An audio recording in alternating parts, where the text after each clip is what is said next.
Itigil ang lahat. Huwag kang kikilos. Huwag kang magsasalita. Dahil ang mensaheng ito ay hindi para sa lahat, ito ay para lamang sa iyo, Aries. May isang mabigat na babala ang universo na matagal nang nakatago, at ngayon lamang ito pinahihintulutang ipahayag. Huwag mong babaliwalain ang anumang maririnig mo sa sandaling ito, sapagkat ang iyong kapalaran ay nasa isang maselang yugto. May enerhiyang gumagalaw sa iyong paligid, isang aninong hindi mo nakikita, ngunit dama ng iyong kaluluwa. Kung ikaw ay isang Aries at napadpad ka rito nang hindi sinasadya, hindi ito aksidente. Makinig ka ng mabuti. Ang iyong susunod na desisyon ay maaaring magligtas sa iyo. O tuluyang magbukas ng pintuang hindi na maaaring isara pa, maligayang pagdating sa Cosmic Oracle Divine. Isang banal na espasyo kung saan ang mga lihim ng universo ay dahan-dahang inihahayag sa mga handang makinig. Dito, ang bawat bulong ng bituin ay may kahulugan. Ang bawat galaw ng enerhiya ay may layunin. At ang bawat mensahe ay dumarating sa tamang oras, kahit masakit, kahit mabigat. Aries, ikaw ay kilala bilang mandirigma ng zodiac, matapang, palaban, at hindi sumusuko. Ngunit ngayong sandali, hinihiling ng universo na huminto ka muna. Hindi upang pigilan ka, kundi upang iligtas ka. Sa gabay ng banal na karunungan at kosmikong liwanag, sisilipin natin ang mensaheng ito. Isang babalang hindi naglalayong manakot, kundi magbigay liwanag sa landas na iyong tinatahak. Huminga ka ng malalim. Buksan mo ang iyong isip at puso. Dahil ang susunod na iyong maririnig ay maaaring magbago ng takbo ng iyong buhay. Aries, sa mga nagdaang araw, maaaring napapansin mo ang kakaibang bigat sa iyong dibdib. Mga tanong na walang malinaw na sagot. Mga plano na tila laging may hadlang. At mga taong bigla na lamang nagbago ang pakikitungo sa iyo. Hindi ito nagkataon. May isang enerhiya na tahimik na kumikilos sa likod ng mga pangyayari. Isang puwersang sumusubok sa iyong pasensya, pananampalataya, at katatagan ng loob. Ang universo ay hindi galit sa iyo, ngunit may nais itong ipaalam bago pa maging huli ang lahat. May isang maling hakbang na muntik mo nang gawin, o maaaring ginagawa mo na ngayon nang hindi mo namamalayan. Ito ay maaaring may kaugnayan sa isang desisyong pinilit mo kahit may alinlangan ang iyong damdamin. Isang taong pinagkatiwalaan mo ng labis. O isang pangarap na hindi na umaayon sa tunay mong kapalaran. Aries, ikaw ay palaging nauuna. Ngunit sa pagkakataong ito, ang pagmamadali ang iyong pinakamalaking kalaban, makinig kang mabuti. Hindi lahat ng ngiti ay may mabuting hangarin. Hindi lahat ng papuri ay totoo. May isang tao sa iyong paligid, maaaring malapit, maaaring tahimik, na hindi sinasadyang humihila pababa sa iyong enerhiya. Hindi dahil masama ang kanilang intensyon, kundi dahil hindi sila handang makita kang umangat.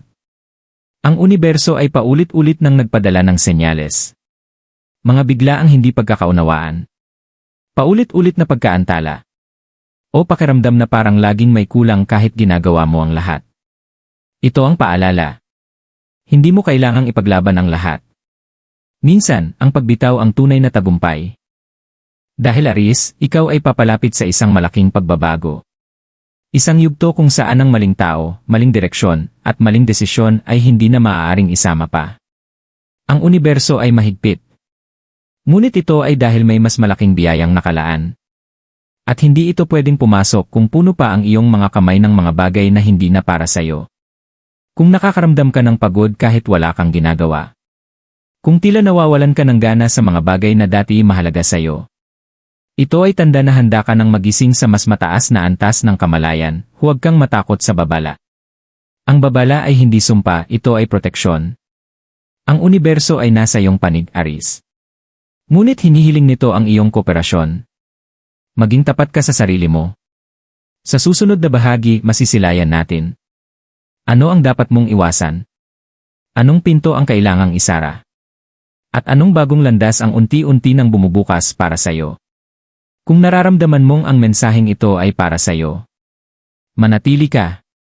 Dahil hindi ka dinala rito ng pagkakataon. Ikaw ay tinawag, Aries, sa panahong ito ng iyong buhay, hindi lahat ng oportunidad ay biyaya.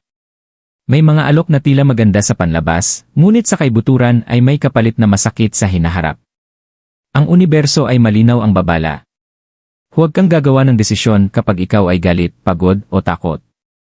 Ikaw ay likas na impulsive, iyan ang iyong lakas, ngunit ngayon, maaari rin itong maging dahilan ng iyong pagkadapa. Kung may isang desisyong patuloy mong pinag-iisipan, ngunit palaging may kaba sa iyong dibdib. Iyon ay hindi takot. Iyon ay intuition. Iwasan mo muna. Bigla ang pagputol ng relasyon ng walang malinaw na pag-unawa. Mabilis na paggastos o pagpasok sa kasunduang hindi mo palubusang nauunawaan. Pakikinig sa opinyon ng mga taong hindi naman alam ang tunay mong pinagdadaanan. Aries, hindi mo kailangang patunayan ang iyong lakas sa kahit na sino. Ang tunay na lakas ngayon ay ang pagpili ng katahimikan kaysa gulo. Dahil sa bigat ng enerhiyang bumabalot sa iyo, hinihikayat ka ng universo na alagaan ang iyong espiritu. Hindi ito tungkol sa relihiyon, ito ay tungkol sa koneksyon. Sa tuwing ikaw ay nakakaramdam ng biglaang lungkot na walang dahilan, pagkabalisa tuwing gabi, o panaginip na paulit-ulit, ito ay palatandaan na may enerhiyang hindi iyon na iyong dinadala. Gawin mo ito, Aries. Sa isang tahimik na sandali, huminga ka ng malalim at sabihin sa iyong sarili. Pinipili kong pakawalan ang lahat ng enerhiyang hindi akin. Pinipili kong protektahan ang aking isip, puso, at kaluluwa. Hindi mo kailangang maging perpekto. Kailangan mo lamang maging totoo, malapit na, Aries. Isang sandali ng kaliwanagan ang paparating.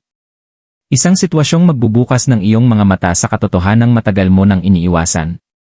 Maaaring ito ay isang pag-uusap na hindi mo inaasahan. Isang pangyayaring yayanig sa iyong emosyon. O isang biglaang katahimikan na magpapalinaw ng lahat. Huwag mong labanan ang sandaling ito. Dahil dito magsisimula ang iyong pag-angat. Ang universo ay hindi nag-aalis ng walang kapalit. Kung may mawawala man, ito ay dahil may mas akma at mas dalisay na darating. Aries, ikaw ay piniling subukin dahil ikaw ay kayang tumayo muli. Ang babalang ito ay hindi tanda ng kahinaan. Ito ay tanda na ikaw ay handa na sa mas mataas na antas ng buhay.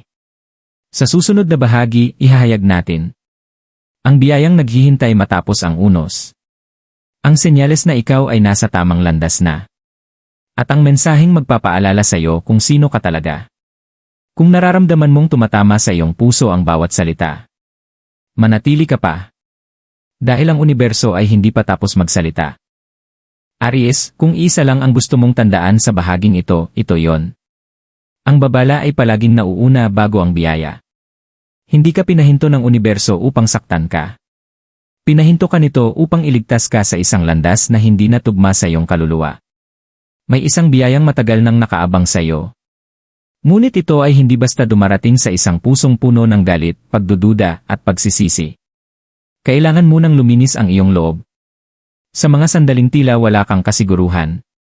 Doon ka mas pinapalapit ng universo sa iyong tunay na layunin.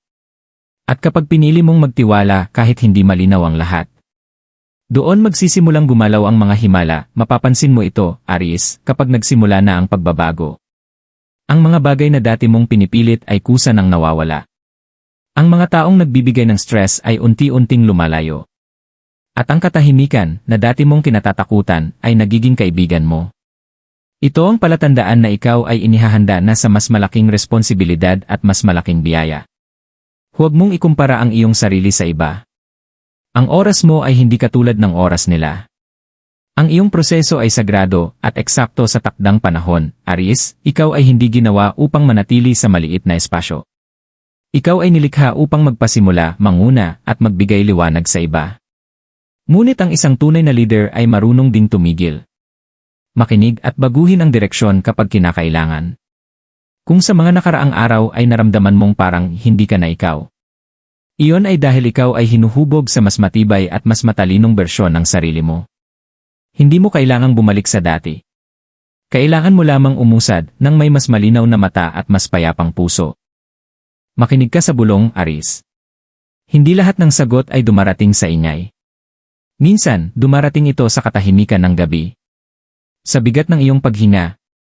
At sa luha na hindi mo na kailangang ipaliwanag sa kahit na sino. Ang universo ay nagsasabing, hindi ka nag-iisa. Hindi ka nahuhuli. At hindi ka nagkamali. Ikaw ay eksaktong narito kung saan ka dapat naroroon sa sandaling piliin mong pakawalan ang takot. Magsisimulang pumasok ang kaliwanagan.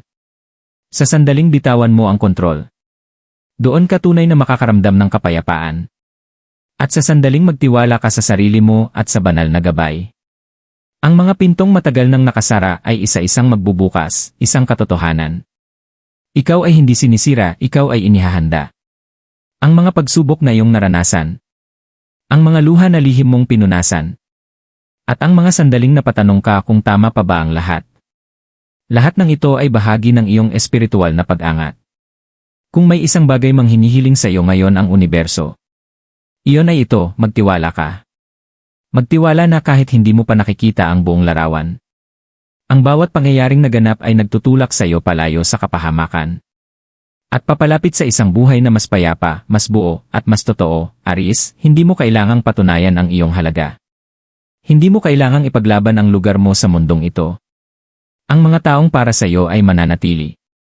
Ang mga biyayang para sa iyo ay hinding-hindi lalagpas sa iyong takdang oras. Kung may isang pintong nagsara, huwag mo itong katukin muli. Kung may isang landas na naging mahirap, huwag mo itong pilitin. Dahil ang universo ay nagsasabi. May mas mabuting daan na naghihintay. Sa sandaling ito, kung ikaw ay handa, isara mo ang iyong mga mata at ulitin sa iyong puso. Handa na akong bitawan ang lahat ng hindi na para sa akin. Handa na akong tanggapin ang gabay ng universo.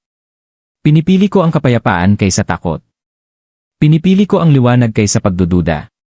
Ako ay protektado. Ako ay ginagabayan. At ako ay bukas sa mga biyayang nararapat sa akin. Amen, Aries, kung ang video na ito ay umabot sa iyong puso. Hindi ito nagkataon. Ikaw ay narito dahil ang mensahe ay para sa iyo. Manatili kang gising. Manatili kang mapagmatsyag. At higit sa lahat, manatili kang tapat sa sarili mo. Ang universo ay kumikilos na pabor sa iyo. Kahit hindi mo pa ito lubusang nakikita, ito ang Cosmic Oracle Divine. Nagpapaalala sa iyo na ang bawat babala ay may kasamang basbas. At ang bawat wakas ay simula ng mas dakilang yugto. Kung ikaw ay isang Aries at inaangkin mo ang gabay ng universo, isulat sa comments. Inaangkin ko ang aking proteksyon at biyaya. Hanggang sa muli. Pagpalain ka nawa ng liwanag ng mga bituin.